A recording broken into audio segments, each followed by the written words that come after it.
When I decorated our home, my husband's family showed up and replaced everything, smiling. A wife follows the husband's family style. My husband shrugged. It's just how it is. Smiling, I let them finish, then the next morning, they returned to a house that left them in absolute shock. I'm in my late 30s, live in a suburb just outside Cincinnati, Ohio. I work full-time as a remote interior decorator.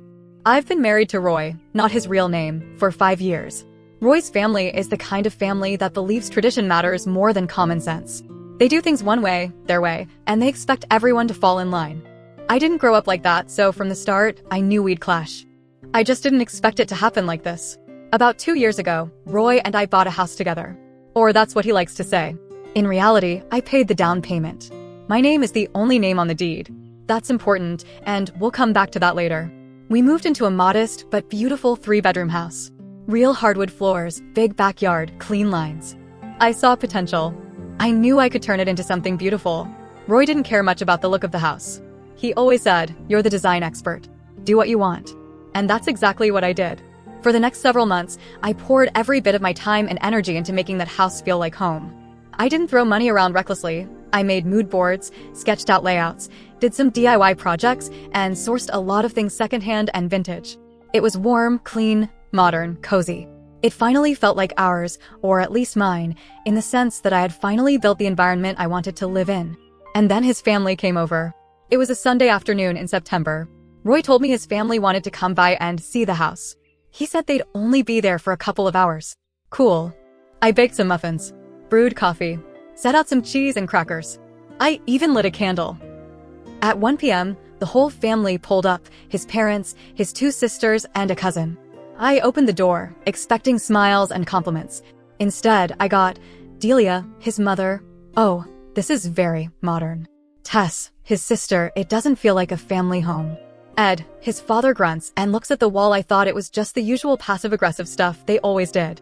I was wrong. They stayed longer than planned. A lot longer.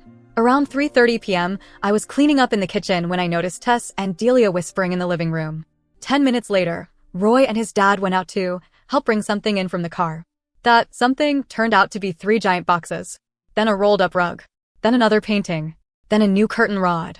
I was standing there watching them bring in box after box of furniture, decorations, kitchenware, even lamps, like they were moving into our house. I asked Roy, "What the hell is going on?" He avoided eye contact and said, "They just brought some things they thought we'd like. It's not a big deal." Then Delia turned to me with this smug little smile and said, "A wife follows the husband's family style. That's tradition." I didn't answer. I couldn't. Because I looked around and saw that Roy wasn't stopping them. They were already taking things off the walls. They moved my handcrafted coffee table into the garage without asking. Replaced my soft white curtains with heavy burgundy ones.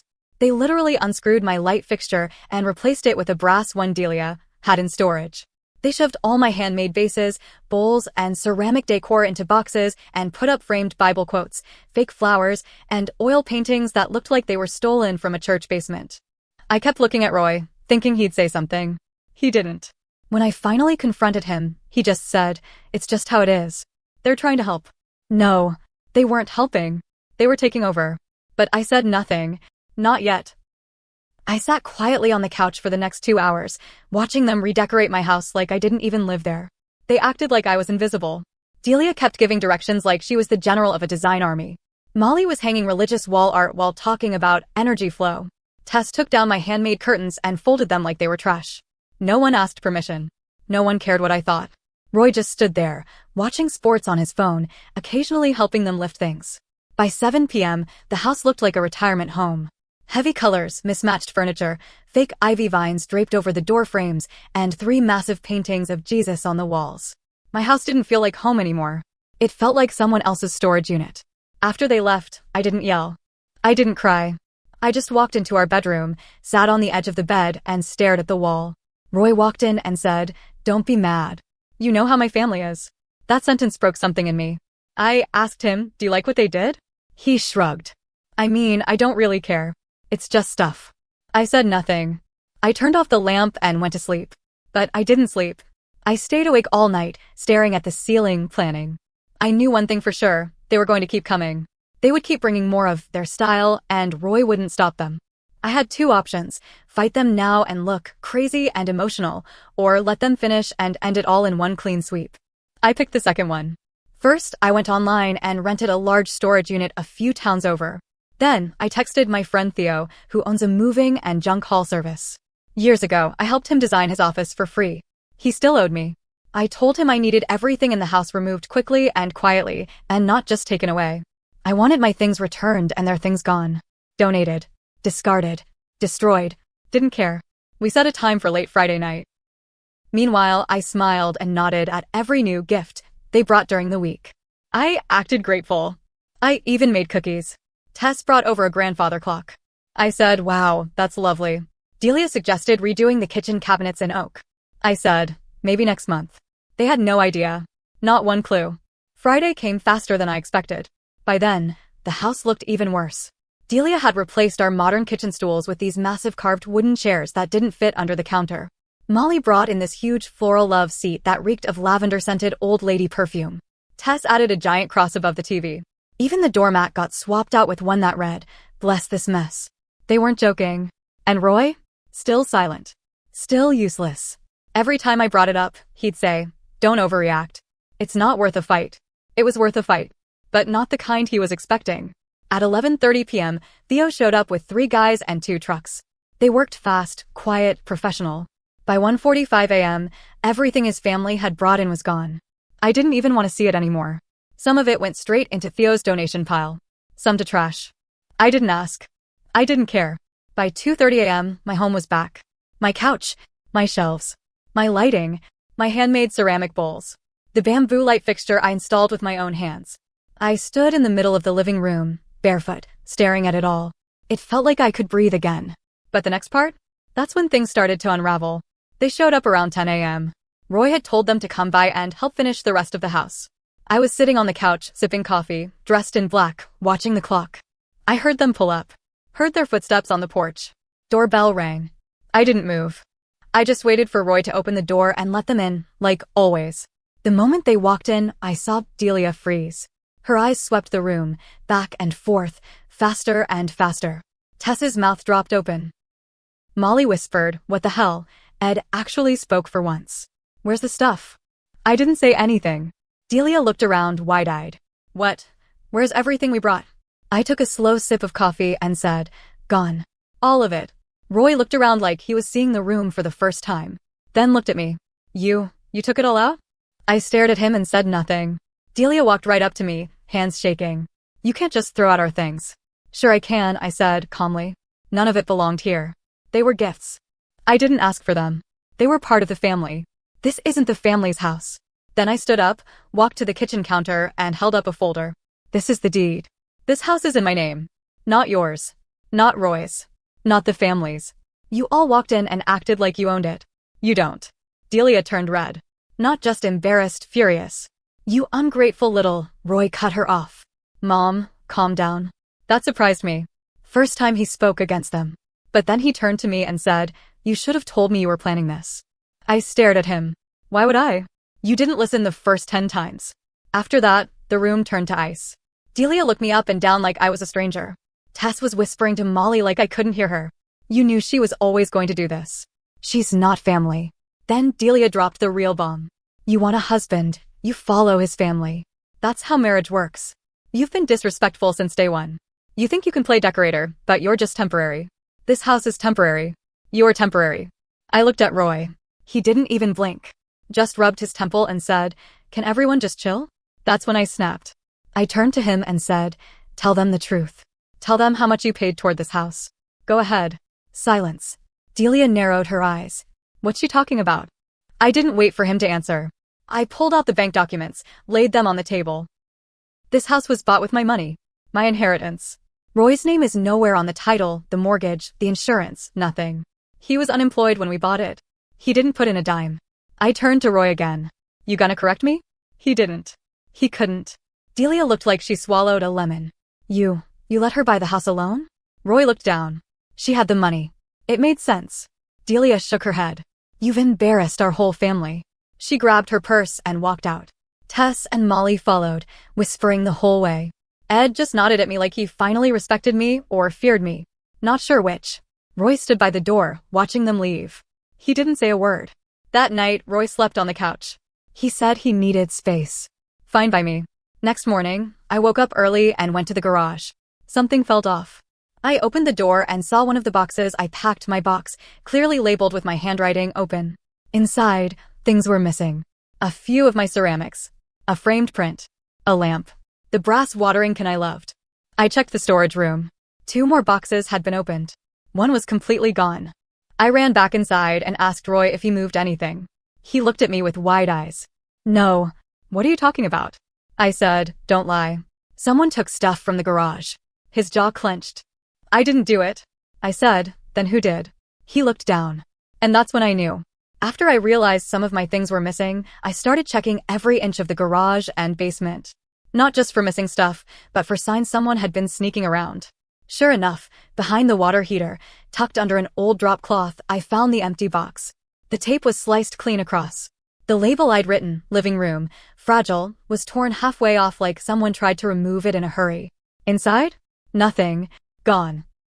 My handmade ceramic lamp, a framed print from my college mentor, 2 brass candlesticks from my late aunt, and a small stack of my original sketches. I stood there, heart racing. These weren't just things. These were mine. That's when the thought hit me. How did they even get into the garage? Roy and I were the only ones with keys. And I always kept the garage locked at night. Unless, that evening, I asked Roy directly, did your mom or sisters come back into the house this week when I wasn't home? He hesitated. That was all I needed to see. I asked again, this time slower.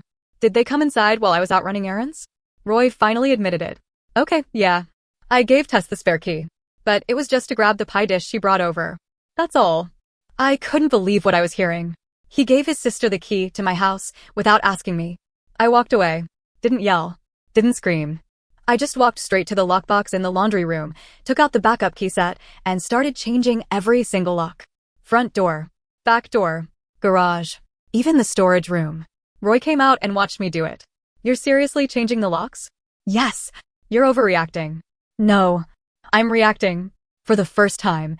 The next day, while Roy was out at lunch with his cousin, I got a knock on the door. It was Tess. She didn't even say hi. Just stood there holding a large plastic storage bin. I came to return a few things that got mixed up, she said, too fast. I opened the door and took the bin. I didn't invite her in. She stood there, annoyed. Aren't you going to check it? I will. Later. You're not even going to say thank you? I said nothing. She scoffed, spun around, and left. I carried the bin inside and opened it on the kitchen table. Right on top, the missing candlesticks and my ceramic lamp. But something was off. The lamp had a chip on the base. The candlesticks had faint wax residue. They'd been used. She didn't return them. She borrowed them without asking. Probably thought I wouldn't notice. Or wouldn't care. I pulled out the framed print, and that's when I saw it. The glass had been replaced. Why? I flipped it over and found the corner of the print bent. Torn. Like someone had tried to pull it out and damaged it in the process. They didn't just borrow my things. They messed with them. I sat down at the table, stared at that cracked lamp base, and started shaking. This wasn't about decor anymore. This was personal. That night, I started doing what I should have done earlier. Going through our shared home computer. Roy's email was still logged in. I wasn't looking for trouble, but something felt off.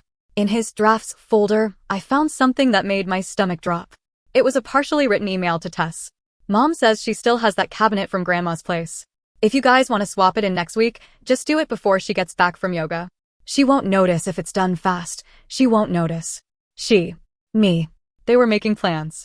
To keep redecorating. Behind my back. Even after the blow-up. Even after I put everything back. Even after I warned them. And Roy knew. He was in on it. That's when everything snapped into focus. This wasn't just about mismatched furniture or bad curtains. This was about control. About power. About me being erased in my own home. I emailed my attorney and asked for a copy of the trust documentation tied to my inheritance. The money I used to buy this house came from that trust. I wanted to be sure. Within a day, she sent over the files. Crystal clear. The house was bought entirely with funds from the trust. I was the sole grantee. Any future spouse had no claim unless explicitly added to the deed. I had all the proof I needed. But I wasn't done. 2 days later, Roy didn't come home. He didn't answer texts. Didn't reply to calls. At 10:47 p.m., I got a voicemail.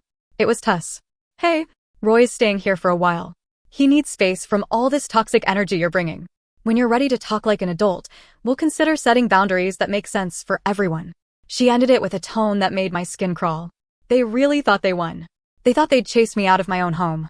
They thought he could just move back in later, once I cooled down. That's not how this was going to go. But not for me. I started boxing up his things. Clothes, shoes, watches, chargers, books, socks. I labeled each box clearly. I stacked them by the door. And then? I found something else. Buried in his side of the closet was an envelope.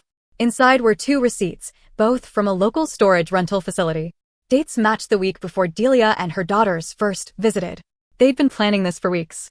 They were storing furniture ahead of time, coordinating behind my back. They never came to visit. They came to replace. And Roy helped. He signed for the unit. Paid for it. Rented a truck. This was never just his family being pushy. This was betrayal. From inside my own home, I took those storage receipts and drove straight to the address listed. It was about 30 minutes outside the city, tucked behind a gas station and a firewood yard. Your typical small-town rental facility. I walked into the office, showed the receipts, and asked the clerk, "Is Unit 117 still rented?" He nodded. "Yeah, but it's set to expire in a few days. Do you need access?" I showed him the authorization slip Roy had signed and said he asked me to grab a few boxes. He didn't question it. Buzzed me through. When I opened the door to Unit 117, I nearly dropped my keys. Inside wasn't just furniture. It was a copy of my house. Same layout. Same style. Same couch as mine, but in green floral. Same type of light fixture, but brass instead of bamboo. The same type of armchair, but upholstered in thick red velvet. They had built a replica of my home, down to the rug placement. But all in their style. There were even photo frames empty. They were going to replace me entirely. Not just the house. Everything. My hands shook while unlocking the front door. Roy's boxes were still there, untouched, by the hallway. I didn't move them. Instead, I printed the photos. All of them. The replica setup. The empty picture frames. The delivery tags. And I planned one last move. Sunday afternoon, Roy texted me, "We're having dinner at Mom's. It's been tense. Come clear the air." I said yes. I wanted to look them in the eye. I drove there with a small manila folder tucked under my arm. They were already seated when I arrived. Roy, his mom Delia, Tess, Molly, Ed, and even the cousin Jason, who mostly stayed quiet during the last visit. I sat down, calm, straight-backed. Delia didn't wait. "You're finally ready to be reasonable?" Tess smirked. "Took you long enough." I set the folder on the table. I went to Unit 117. The room froze. Delia blinked. "Excuse me? I know about the storage unit. The pre-furnished copy of my house. The empty photo frames. The furniture you were planning to bring next." Tess tried to cover. "We were just saving some old pieces." I slid a photo across the table. "Sure, that's why the couch is in the same spot. Same number of chairs. Same side tables. You built a redecorated version of my house." Roy looked at it and finally cracked. "It wasn't supposed to go that far." Delia hissed, "Be quiet." But Roy stood up. "No. I'm done pretending." She was right. From the beginning. Everyone stared. "She's right," he repeated. "We crossed the line. You crossed it." I should have said something months ago. But I was scared. Of you. Of disappointing the family. So I stayed quiet and let you all bulldoze her. He looked down at me. "And I let you down. Badly." Tess stood up, voice raised. "Oh, now you defend her? After everything? You're supposed to be one of us." Molly joined in. "She's making a scene." But I didn't raise my voice. "I'm not making a scene. I'm defending my home. I've been quiet, patient, polite while you walked all over me. I let you finish your little performance, and now I'm saying, it's over." Delia's face twisted. "This is what happens when you marry out of tradition. You think you're better than us." I looked at her and said clearly, "I don't think I'm better. I think I'm sane." And with that, I dropped the second folder. Inside? A printed notice. Roy's name officially removed from every joint account. The house recertified under the trust protections. Locks changed. Key access logged. And a formal notice from my lawyer. Roy had 48 hours to collect his belongings, or everything left would be considered abandoned. I stood up, quiet, firm. "Your family tried to erase me. You failed." I left the dinner table. I didn't say goodbye. I drove home in silence. 2 hours later, Roy texted, "I don't know what I'm doing anymore. I just wanted peace." I replied, "You don't get peace without protecting it." He showed up that night. Not to argue. Just to pack. He cried while folding shirts into a duffel. I didn't stop him. I didn't hug him. He tried to say sorry.